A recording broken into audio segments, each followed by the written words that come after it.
Pourquoi les enfants ne transmettent pas le virus comme les adultes? Oui, alors ça, c'est une vraie question. Ça, c'est le professeur Chabrol qui peut y répondre, parce que c'est vrai qu'on parlait de ces études-là qui fleurissent en nous expliquant que ça n'est pas du tout comme la grippe, que pour le Covid-19, les enfants sont moins contagieux. Alors, comment est-ce que cela se fait-il?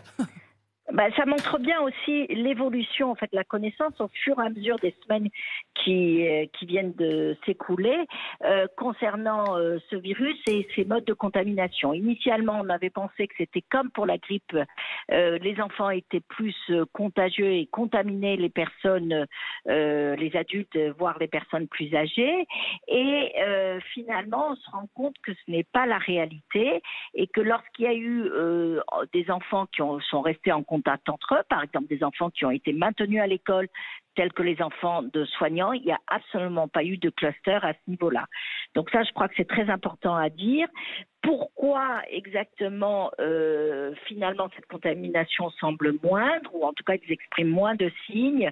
Il y a différentes hypothèses qui sont en cours de développement et c'est peut-être encore un petit peu trop tôt pour en tirer des conclusions définitives. Et ça, c'est aussi important de laisser du temps au temps.